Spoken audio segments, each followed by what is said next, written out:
Shalom, salam sejahtera buat kita sekalian. Saudara yang dikasihi Tuhan, Lukas 2 ayat 20 berkata, maka kembalilah gembala-gembala itu sambil memuji dan memuliakan Allah, karena segala sesuatu yang mereka dengar dan mereka lihat, semuanya sesuai dengan apa yang telah dikatakan kepada mereka. Saudara, kelahiran Tuhan Yesus Kristus telah menjadi peristiwa yang dirayakan dengan penuh sukacita oleh semua umat Tuhan di seluruh dunia. Bahkan mereka yang bukan orang Kristen pun turut merayakannya. Natal yang pertama di Bethlehem sekalipun dalam suasana yang sederhana dan bersahaja, namun tidak mengurangi sukacita. Mengapa? Karena Allah mau berbagi kasih dengan mereka, dengan Maria dan Yusuf, dengan orang-orang Majus dan secara khusus dengan para gembala. Orang-orang yang selama ini diabaikan, orang-orang yang selama ini dianggap orang berdosa dan tersisih. Saudara, menjadi sebuah refleksi bagi kita hari ini. Bagaimana kita merayakan Natal? Ada banyak cara orang Kristen merayakan Natal. Ada yang mengadakan ibadah keluarga disertai dengan makan malam. Ada yang pergi berwisata. Ada yang open house menerima tamu dan menjamu mereka dengan hidangan khas Natal. Dan masih banyak lagi. Pernahkah saudara merenungkan apa artinya saya merayakan Natal selama ini? Apakah semata-mata untuk kebahagiaan saya dan keluarga saya? Pernahkah terbersit dalam pikiran saudara di Natal ini? Ada orang-orang yang melihat dan mengalami Tuhan melalui tindakan saudara.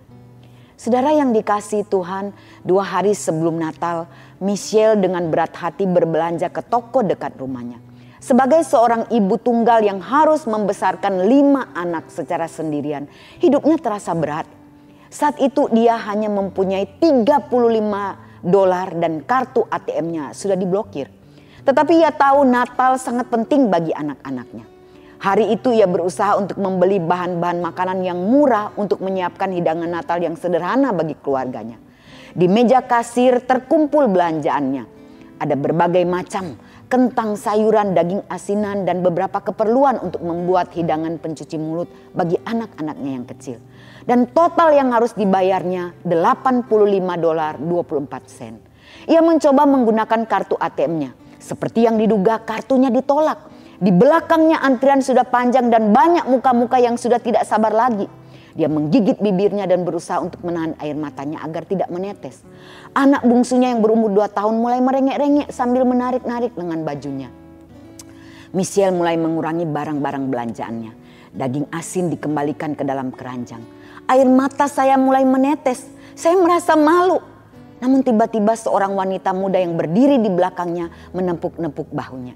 Di waktu yang bersamaan, kasir mengembalikan barang belanjaannya sambil berkata, "Hari ini Anda beruntung." Saya kaget. Apa? Kasir itu mengangguk kepada wanita cantik berbusana merah yang tadinya menepuk bahu saya dan berkata, "Sudah dibayar oleh dia." Saya tidak tahu harus berkata apa dan saya hanya memandang padanya dan berkata, "Terima kasih." Wanita yang berbaju merah itu berkata, "Tidak masalah. Saya juga pernah mengalami waktu-waktu sulit seperti Anda. Selamat Natal." Sang kasir berkata, "Kami semua merasa terharu." Wanita yang berbelanja itu menangis. Teman saya yang membantu mengepak barang belanjaan turut menangis. Meskipun wanita yang membayar itu tidak merasa apa yang dilakukannya sebagai suatu hal yang luar biasa. Dia hanya berkata, "Saya tahu bagaimana rasanya." Dan dia kemudian menyodorkan selembar $100. Michelle merasa bahwa ia seperti sedang bermimpi. Saya terkejut dan terharu. Hal-hal seperti ini belum pernah terjadi dalam hidup saya. Saya berpikir dan harus mengakui bahwa Tuhan itu memang ada. Dan saya berharap wanita itu tahu betapa berartinya apa yang sudah dia lakukan bagi saya dan keluarga saya. Saya sangat bersyukur. Saudara, Natal adalah saat kita merayakan kelahiran Yesus Kristus, Sang Juru Selamat. Sebuah momen yang mengingatkan kita akan kasih Allah yang besar. Kasih itu datang untuk memeluk, menghangatkan, memberikan sukacita dan pengharapan, dan juga mendamaikan. Itulah makna sejati Natal. Mungkin selama ini kita terlalu sibuk dengan hiruk-pikuk dunia ini, sehingga kita lupa akan makna sejati Natal. Di tengah hiruk-pikuk Natal yang penuh kegiatan, mari kita kembali merenungkan apa sejatinya Natal itu. Bukankah kasih itu menyentuh hati kita dengan kelembutan? Mari kita menjadi saluran kasih di dunia ini. Mari buka hati kita untuk menyambut kedatangan Kristus dan membiarkan kasih-Nya mengalir melalui kita kepada orang-orang di sekitar kita. Terutama kepada mereka yang mungkin sedang dalam kesulitan ekonomi, sakit, mereka kesepian atau terlupakan. Ingatlah bahwa kasih adalah hadiah terindah yang dapat kita berikan dan bagikan. Ingatlah, sukacita Natal bukan sekedar makan-makan, beli baju Natal, bertemu dengan keluarga atau teman-teman. Namun sukacita Natal juga adalah ketika kita bisa berbagi dengan orang lain dan melihat mereka tersenyum dan merasakan kebahagiaan.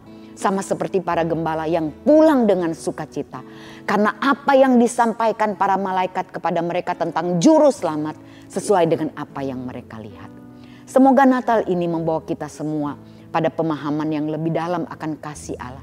Dan menginspirasi kita untuk menjadi penyalur-penyalur kasih Allah di dunia ini. Ingatlah, tindakan kasih dan kemurahan kita bisa saja menjadi jawaban bagi doa-doa orang lain yang selama ini mereka doakan. Amin.